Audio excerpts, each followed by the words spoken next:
Hey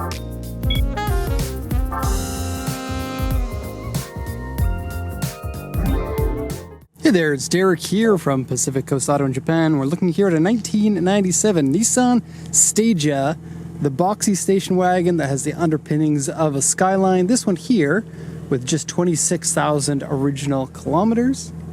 And that is authentic, very cool. It's an automatic transmission, the RS4 2.5 turbo, and so it has the RB25 engine in it. Have a look. Yep. It's the Skyline engine, puts out 250 horsepower in this iteration. Okay, can be modified more fairly easily. It is an original turbo engine, and so you can modify it quite easily to get more power if you want, but I think it feels fine with a regular amount of power. Auction sheet said that this car has engine surface rust, and so we are taking a look at that. You can see little bits like right there, but it is far, far, far less than what I expected it to be. It also looks like coil packs have been replaced at some point, probably recently. It is missing the cover for the coil packs. And then the oil filler cap has been replaced. The hose over here has been replaced. And the aftermarket air filter. So, other than that, it looks completely stock. That is a stock strut tower brace, and I suspect it needs it. It is kind of a bit of a floppy vehicle, as with most Nissans of this era. GTR is a little bit better. Non-GTRs, kind of floppy Nissans, to be honest. I think that might have something to do with like how Nissan loved having the no frames on the windows, kind of Subaru-like. Okay, we have 26,504 kilometers there. Switch the engine off for now. Actually, have a listen at the exhaust. It is aftermarket. It's a Blitz NER spec. I said in the other video it's HKS. My apologies, it is not HKS. It's Blitz. Okay, let's switch that off. So this is a post-purchase inspection video where we're going to go over the condition of the car. Overall, I'm pretty happy with this one. It is a nice low mileage car. It has some things here or there, but it was all mentioned on the auction inspection sheet, and so no surprises. Okay, so let's go up to the inspection sheet and I'll quickly translate this for you. It's a 97 Stagea RS4 2.5 turbo four-wheel drive. It uses the same four-wheel drive system as the Skylines do. That means it's a rear-wheel drive until it senses some slipping, and then it switches over to four-wheel drive with a percentage of your torque going to the front based on the slip. It is a computer from the mid-90s. It's not the fastest. I think the refresh rate is something like 10 hertz, so 10 times per second it changes that. It can be a little bit laggy, but it is a four-wheel drive station wagon, and it has the turbo Skyline engine. There's not a lot to complain about with these. And I'm getting a bit ahead of myself, but the back end here with the square back, that's really how a station wagon should be. Optimal amount of storage space inside. You can fit stuff right up until the end instead of many of them that are kind of a little bit of a faster look in the rear. I'm looking at you, Honda Accord station wagon. Beautiful wagon, but I want that space. Okay, it's an auction grade 3.5, interior C, automatic transmission. Yes, you can get these in manual. You'll probably pay about 3 times the auction price for a manual, maybe even 4 times the auction price compared to an automatic. Okay, original silver, 26,466 kilometers. It's an authentic mileage car with a 2500cc turbo RB25 DET. These are the sales points. The note section, aftermarket exhaust, aftermarket air filter, aftermarket driver's seat. Specification number, I don't know why they wrote that as a note. Spec number 08575 and 0034 for model number. Doesn't mean anything. Okay, hood damper doesn't work. Yes, it's true. Otherwise, the hood would have been open at the beginning of this video. Underside and engine room have surface rust. Neither of them look too bad from what I've seen. Nissans, you do have to watch out for rust. This one looks to be okay.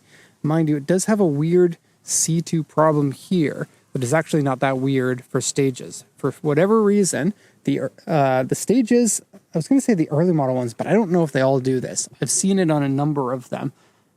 They tend to rust right here underneath the door mirrors, way before they rust anywhere else. And this one has it on both sides. Now, they called this C2. That's being a little bit harsh. That's more like a C1, I would say. but might be a little bit difficult to repair. This one over here, yeah, more like a C2. Looks like someone tried to repair it by grinding it down and then repainting it, but you might have to take this portion of the mirror off in order to get in where the rust is. Or just replace the doors. Don't know. But I feel like small price to pay on an otherwise really great looking vehicle. And then various small scratches, small dents, and the body has paint fade on it. I think the body fade will brighten up if you were to polish the vehicle. It doesn't actually look like your standard fade because it's very even throughout the entire body, and you'll see when I do the walk around. There's peeling on the front bumper, C2, C2, and then A2 on the back bumper. And I couldn't find the A2, which is a medium scratch on the back bumper. I think they're referring to some discoloration in the otherwise unpainted section of the bumper. Okay, so quick look at it here. I adore the front end of these early model ones. It's so stubby. It has those big intakes. It is a functional intake there because your intercooler is in the corner there. It's not a front mount. Nice big grille. Okay, I think these are the original wheels on it. And I don't know if BBS makes these wheels, but there's a version of this called the 260 RS, which has the Skyline engine in it, like the GTR engine, not just the regular Skyline engine, pardon me. That one has BBS wheels on it, and they do look different from these ones, but a very similar style. Okay, so this is commonly compared to the Legacy and the Galant wagon. They're all four-wheel drive, turbocharged, available in manual transmission station wagons from the 90s. Stagea is probably the one that people like the most. It is heavier feeling than the Legacy, but if you want to modify for higher power, this is definitely the one to get. I like the boxy styling on this. I love the big wagon look. It is maybe even a little bit bigger than a 5 Series station wagon in terms of overall size. Narrower but longer. Okay. And then the post-facelift version has a different front end with different headlights. So then you got a separate enclosure for the fog light and the headlight. But it otherwise kind of mimics this with the big light and the small light. Gotta see that front end. I am loving that. Okay, and in the grille it has the RS4 badge. That's by far the most common model that there is the RS4. Coming down the side here, we're going to look for any sort of defects. I told you about the rust, but as you can see, it is basically good. 2 things to mention on this side. 3, actually. Small dent here was not picked up on the auction sheet. Okay. Second, for whatever reason, the inside of some of the handles have paint fade. That might be the paint fade that they're talking about. And then the top rubber portion on both sides is a little bit bad. Also notice this. This piece here is not snug up against there. It's original roof rails so that you can put a cool roof carrier on this. You can put your upside down BMX bike if you want to be one of those guys. Which, no shade to those people. I think that would look awesome on this. And if you get stuck in traffic, you can BMX out. Or you can use this as your BMX platform. You can ride on the top and then go down the windshield and off the hood and do a trick or something. That's what BMX guys do, right? So here's the unpainted section of the back bumper. Okay.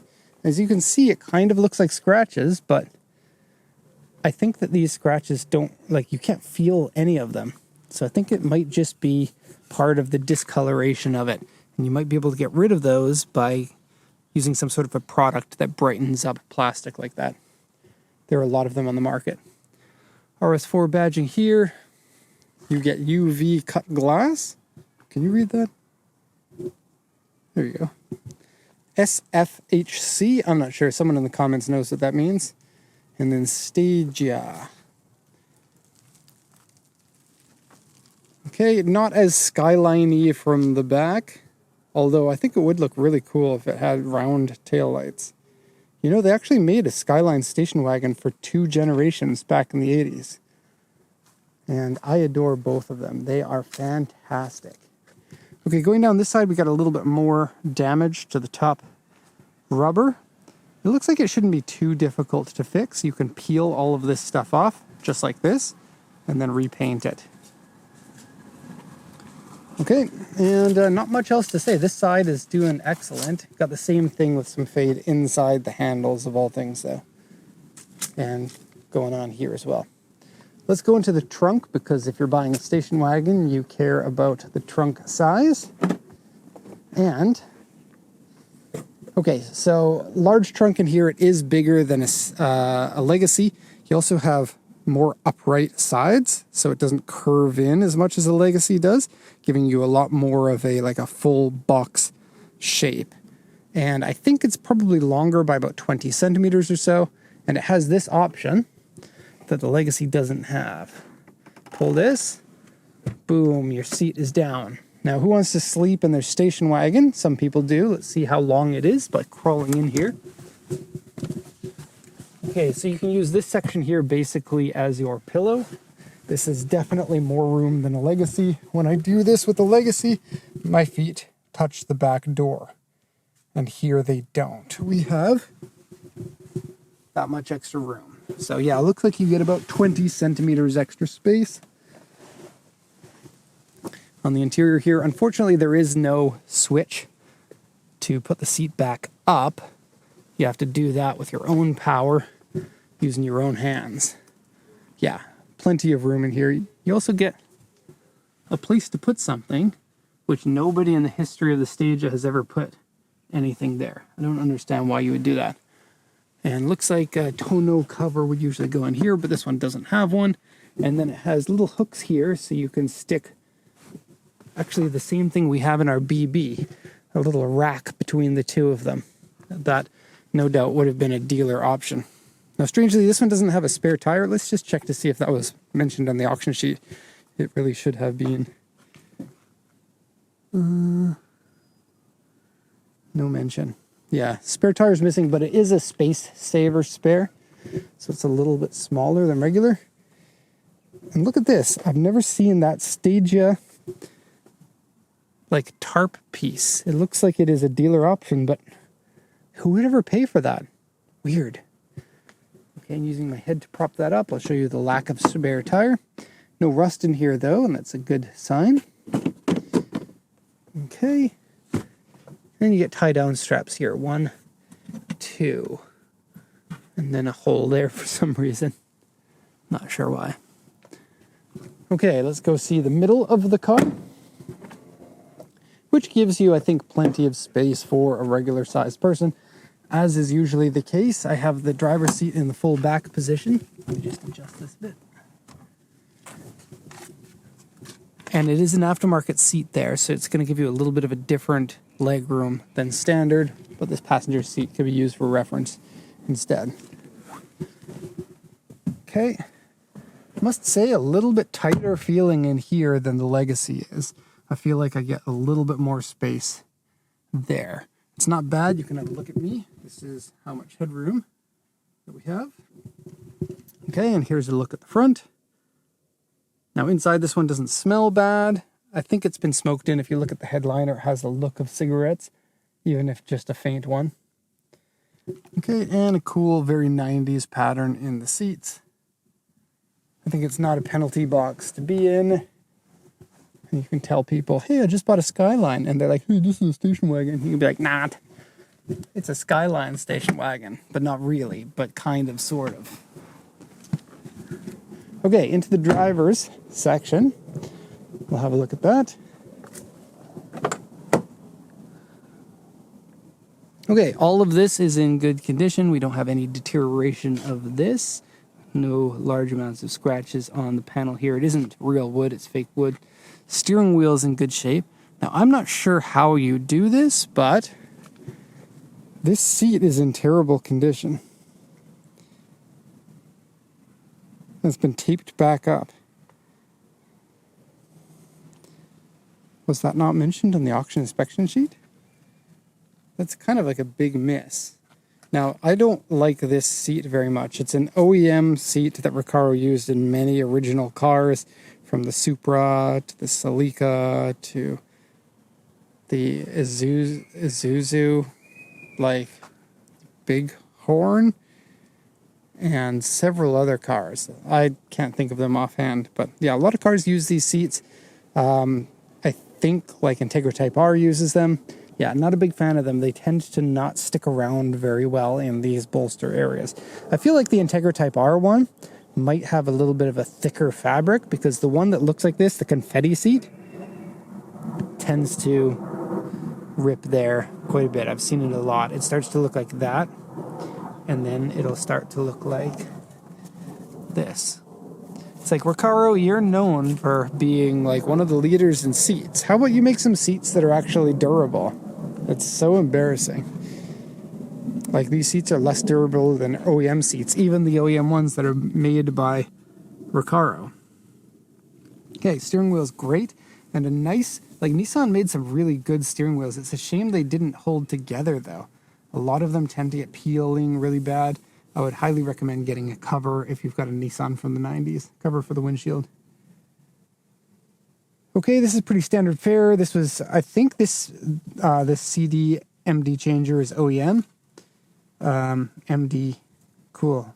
97 MD would have been kind of early for a car to have an MD player in it.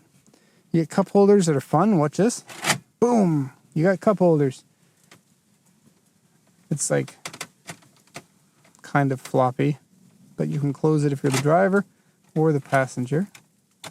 Okay, no ashes were left in here. You're missing your cigarette lighter.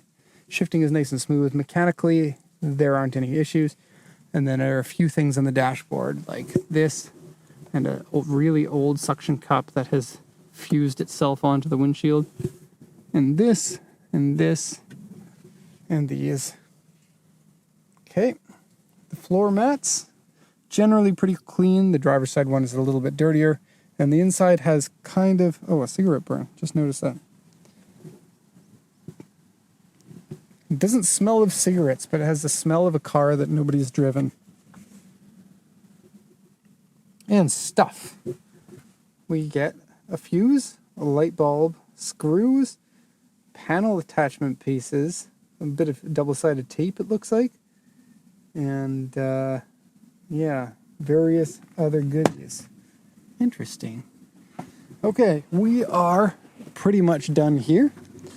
I think the Stagea is good. I think this one could use a new seat, maybe a couple of things, but good solid bones, low mileage on it, and fairly reliable overall drivetrain in my experience. Okay, so that's that. If you have any questions, please send them my way. Thank you so much for watching, and have a nice day.